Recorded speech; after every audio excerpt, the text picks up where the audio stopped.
Apologies about that, guys. Yeah, I don't know what happened with my microphone, but I think we're back up and running now.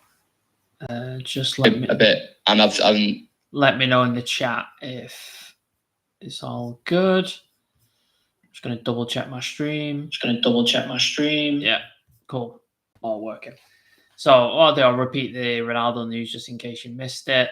Cristiano is expected to stay at Manchester United this summer, despite reports he's ready to quit the club. Portuguese Sports Daily Record claimed Ronaldo wanted to leave after only one season back at Old Trafford, as he fears Eric Ten Hag, the new manager, does not have the right tools to compete for titles and is frustrated with the club's transfer window so far.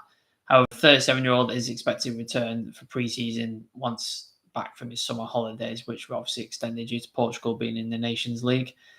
Ten Hag confirmed during his introductory press conference at United that Ronaldo is part of his plans for the new season and he would contribute goals to his new look side. So yeah, there's always something about Ronaldo or him wanting to quit the club or some controversy that he's not happy with this, or he had an argument with Maguire and there's cliques in the club, all that kind of rubbish. So is it surprising to see them sort of talking about Ronaldo like this? No, but I don't expect him to leave the club this season. I think he wants to win something with Manchester United. I think he wants to have trophies and, remain a legend at the club if he's not already won in the first place. The next story I wanted to get onto is obviously the long-running Dean Henderson story. So Dean Henderson, obviously, second-choice goalkeeper at Manchester United, would arguably probably not get in the team as long as David De Gea is still at Manchester United. He's been negotiating with Newcastle for a long time, and it seemed like he was going to go in January, but then it didn't end up happening for whatever reason. And then I thought Newcastle would probably come back in for him because they were looking for a goalkeeper, but it seems to be Nottingham Forest who are the ones who have sort of come in for him and want a new goalkeeper. I know they've lost a lot of players because they had a lot of players on loan and they've all been recalled and stuff like that. So I know they need to do a serious rebuild. So yeah, they seem to be the ones who are coming in, and it seems to be, according to, I think it's Fabrizio Romano, Manchester United, Nottingham Forest confident to get Dean Henderson loan deal done this week. Talks in progress, personal terms agreed. So it seems like it's all done. It's just a case of, like, I reckon money and if there's going to be a loan fee and how much of his wage they're going to cover, that kind of stuff. Newcastle, in the meantime, have gone out and got Nick Pope from Burnley, who I think is a very solid signing, 10 million. I think he was in the top sort of 7 goalkeepers for like percentage saves or percentages of goals not conceded, something like that. I think the only people booming were like Alisson, Edison, stuff like that. So very good goalkeeper. Another England goalkeeper, so there's more competition for Dean Henderson because obviously he wants to play for England. He wants to play in the World Cup.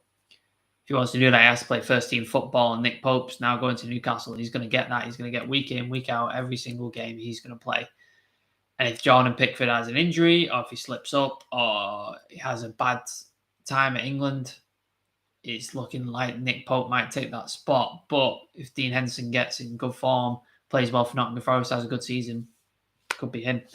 And he wasn't going to get that at Manchester United. So that's an interesting thing to keep an eye on. That'll probably get done next couple of days, if not the next week or so. The next one, again, something we all know about, Christian Eriksen.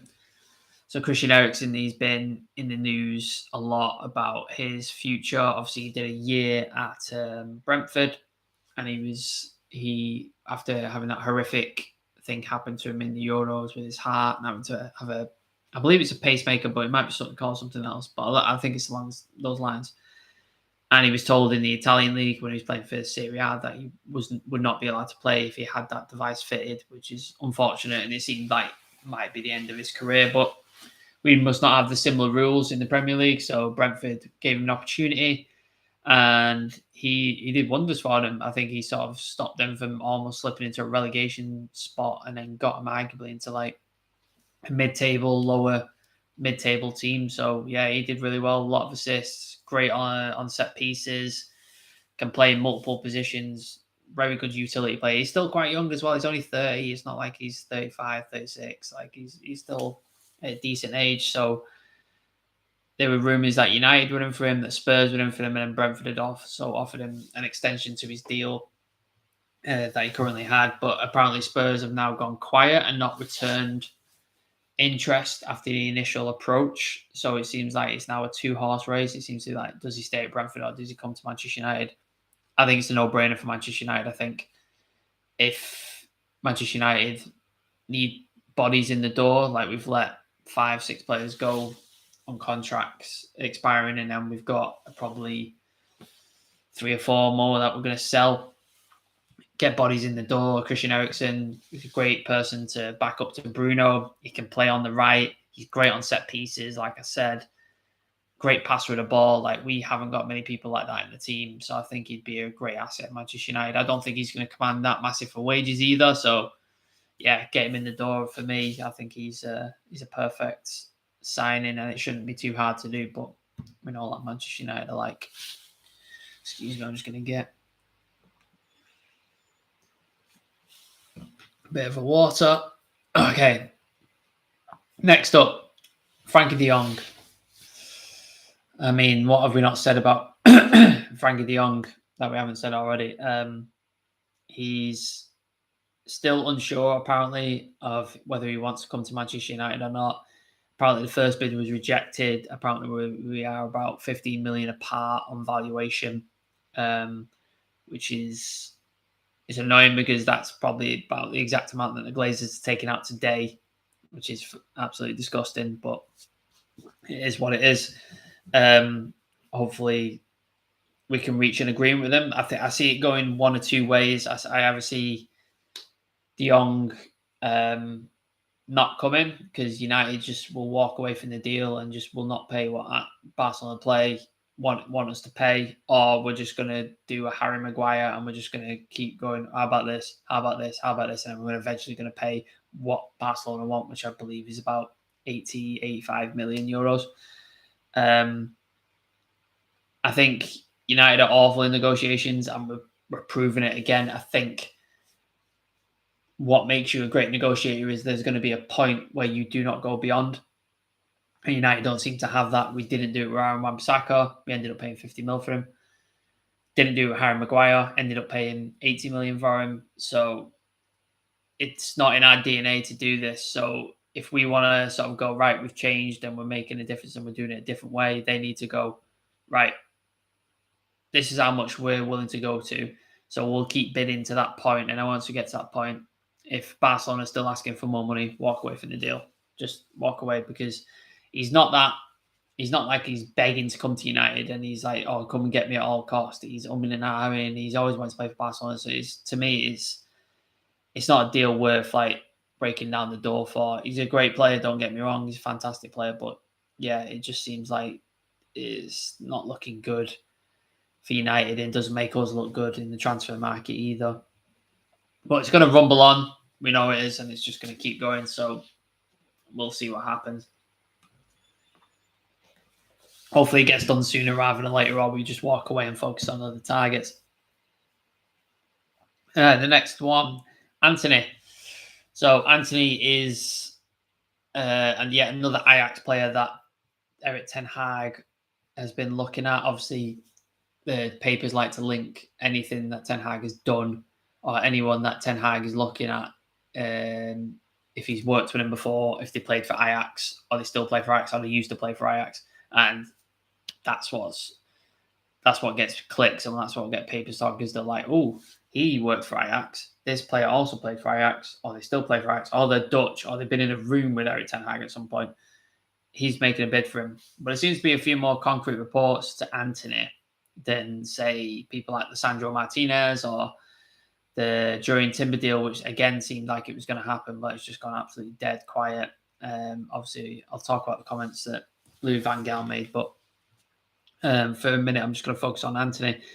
It was reported by Daily Express that Manchester United officials had flown out to Amsterdam to conduct the final stages of a transfer move for Antony. Now, obviously, there's been stuff that's come out recently that the Ajax want, I think it's like 70 million euros or 69 million euros, something around that. I think United were wanting to pay about 50 mil, maybe 45, something like that. I think he'd be a great signing for us. Again, like the Ericsson thing, can play off the right, which we desperately need because we bought in Jadon Sancho, but then arguably he's played his best football on the left.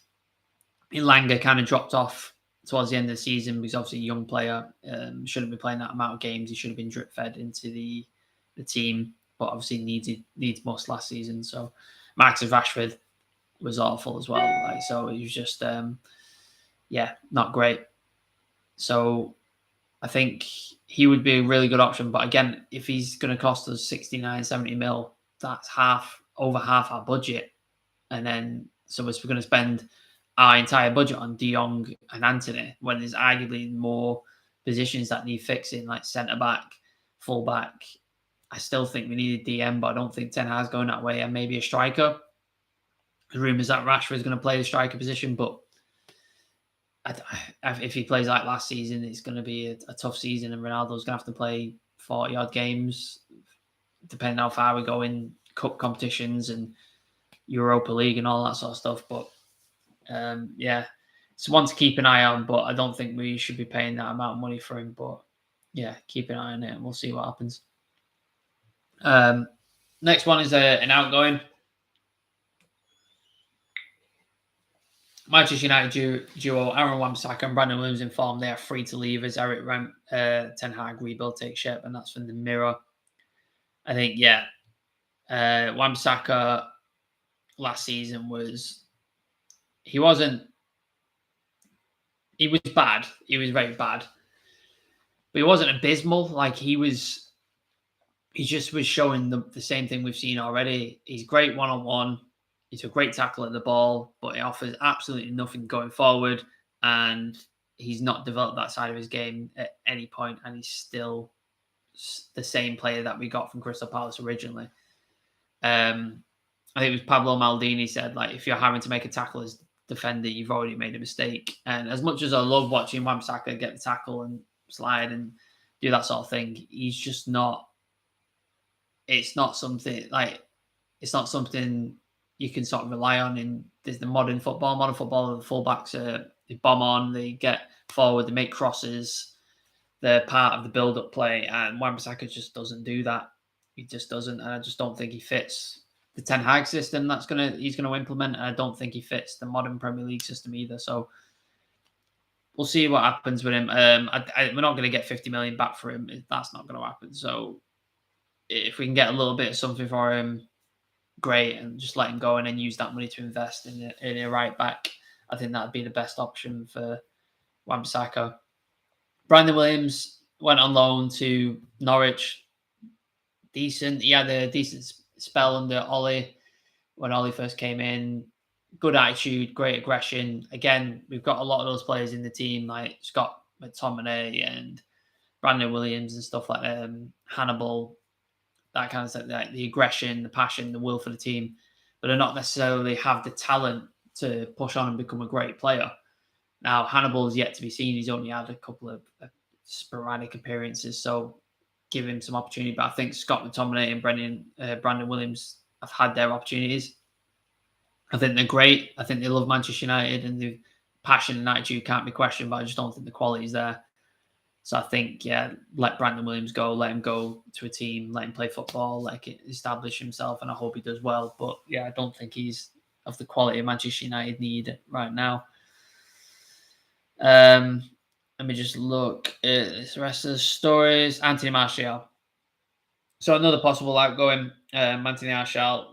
Obviously, he was abysmal for Manchester United last season, ended up going on loan to Sevilla, where I think he scored one goal and was just absolutely terrible. So he's probably someone United are looking to get off their books, but apparently Manchester United are struggling to get Antony Martial off the books due to the forward's whopping 240,000 a week wages turning off potential buyers, which again highlights another problem at Manchester United. We've given all these players massive contracts. Like Phil Jones, I think he's done like £120,000 a week, which is ridiculous for a player who's played 3 games for us in the last 2 years. Manny Marshall on 240,000 a week. It's just, this old mentality that Ed Woodward had. Oh, we offer contracts to these players because then we can keep them as assets and they're sellable. But the problem is nobody wants to buy them because of these wages that are so astronomical.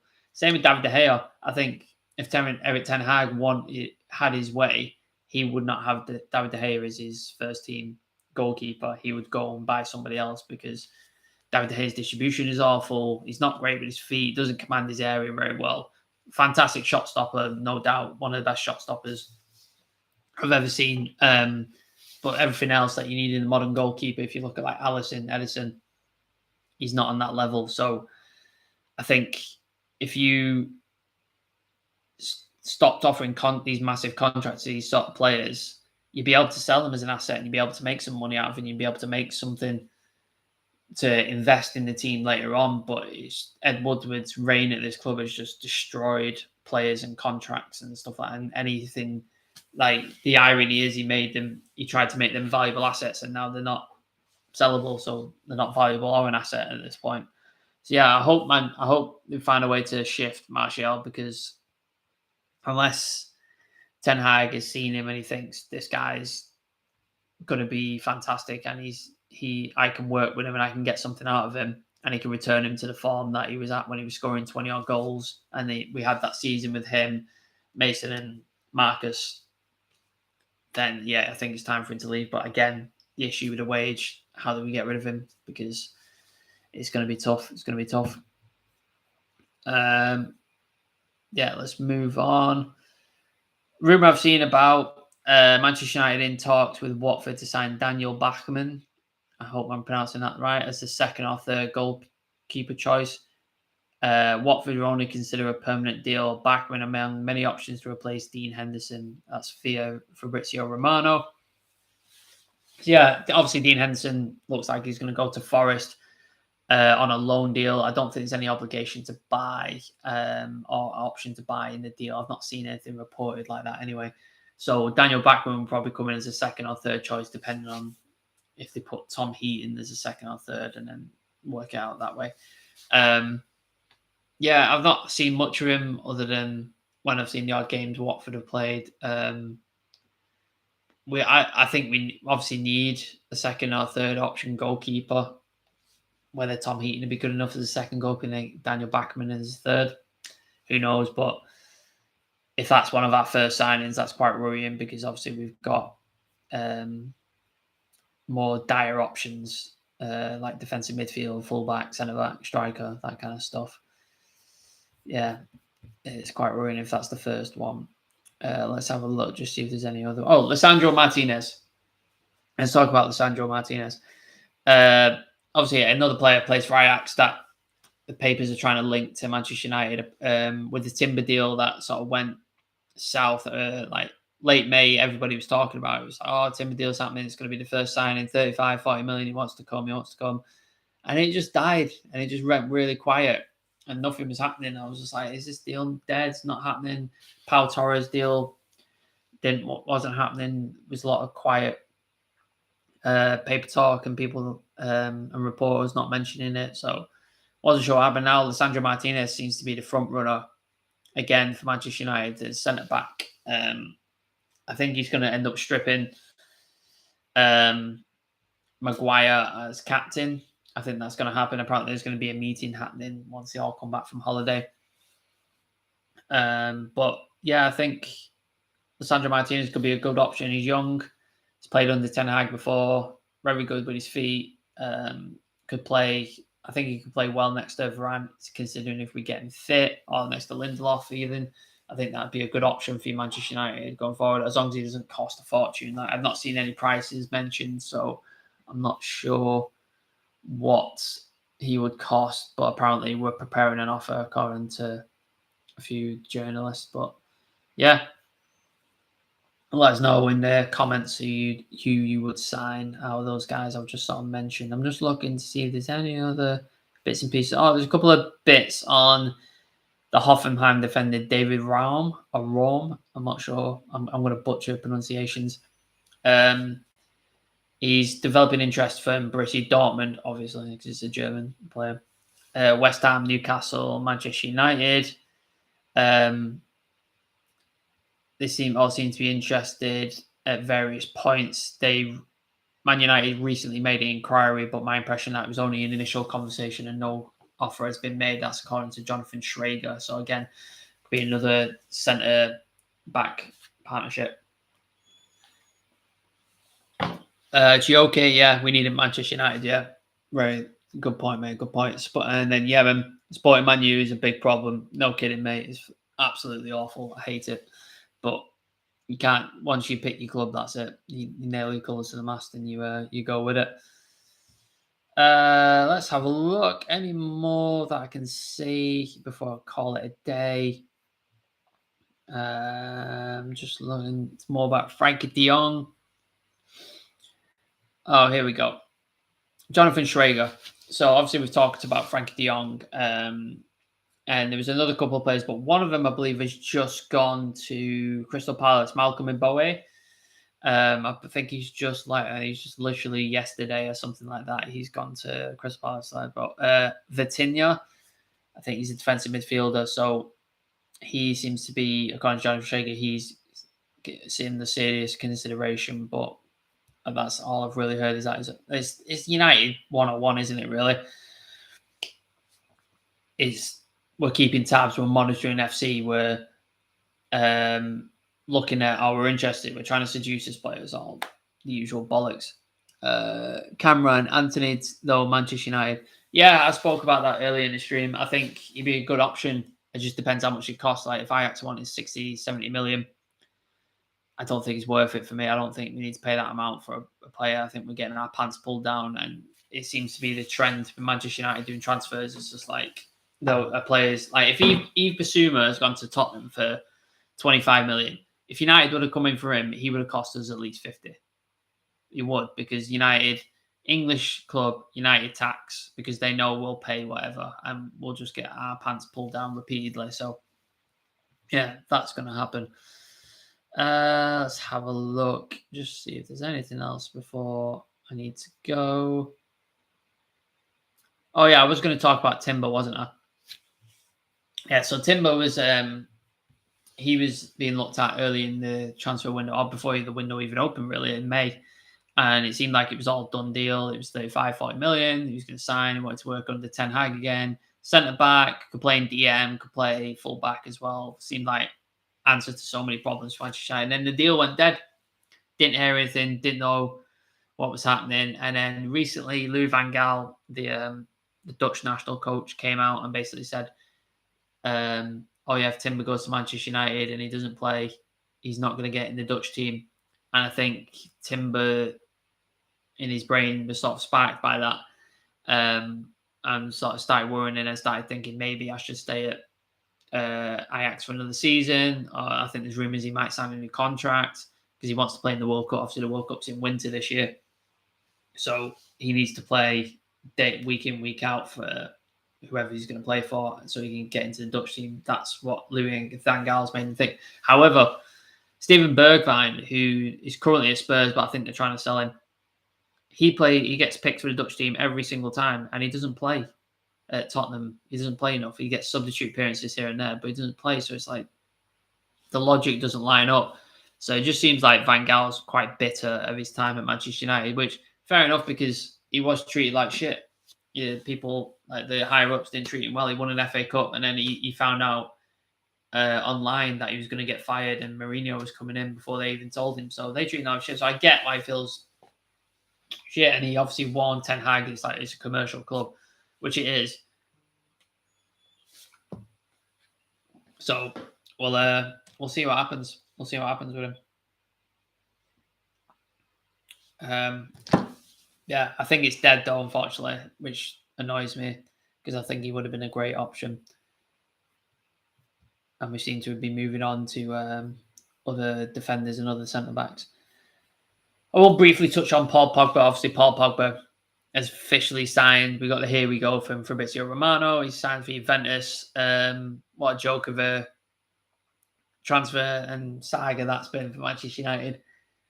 We lost him on a free to Juventus. We paid 90 odd million for him to get him back, and then we lost him on a free again to Juventus. And then in his Poggymentary, he's basically pulled our pants down and made us look like complete idiots, and just claimed that when he got offered a 300 grand a week deal and it wasn't enough, and it was nothing in his eyes, according to him and Mino Raiola. Yeah, kind of disgraceful the way the relationship's gone. It just seems like the gloves are off now, and he's just completely tearing us apart, which is his prerogative. But again, he clearly never wanted to be at the club, so let's leave him, let him go play for Juventus and enjoy his career. I guess like at least we can stop with the Pogba drama every week in the papers and online. It just got to the point where I just got sick of it, and I think most Man United fans got sick of it. So at least we can move on from it now. At least that's something that's no longer. Yeah, if anybody in the chat, if you want to drop something in, please drop something in. Any questions? Otherwise, I'll call it a day here. I'm just looking online now to see if there's any sort of breaking news or any sort of stuff going on. We talked about the Murtaugh thing in the other videos this week, so I don't want to sort of rehash anything like that. Obviously, today's the day the Glazers take £11 million out of the club, which absolutely disgusting. They should not be taking dividends ever at all, but especially when we've not signed a single player and we are falling behind not only massive teams at the front of us, like we're already behind Liverpool, City, Chelsea. We're now behind Spurs. We're getting behind West Ham and Wolves. They're making signings and stuff like that. So they should not be taking dividends out of a club when they're not willing to invest in the training ground. They're not willing to invest in the stadium. They're claiming there's not enough money. That Richard Arnold, was claiming, we need to get investment to invest in these trainings. It's like, no, we don't. We have the money. They're just being siphoned off by the Glazers every fucking week, and it's a disgrace. I think if we don't, I think we're looking at starting pre-season next week. Or is it next week or the week after? Whatever the date is, I think we're looking at starting with no players signed. I think that's a real possibility. So it's worrying times for Manchester United, and the sooner these parasites can sort off in the club, the better. I'm just looking for Fabrizio Romano. Yeah, there's nothing happening. So if you guys have got no other questions, I'm going to sign off for today. But thanks for joining us. I know it was an impromptu stream. I just wanted to get some content out there because obviously I'm trying to put content out every day. If you haven't subscribed already or you're watching this on the VOD, like the video, subscribe to us, leave a comment underneath who you'd like to see United bring in and who you'd like to see at the club. Follow our Instagram, follow our TikTok, follow our Twitter. The links are all down below. Any other thing else? Drop us a DM on Instagram if you want to chat football. Always have to chat football. I'll call it a day there. Peace, guys. See you later.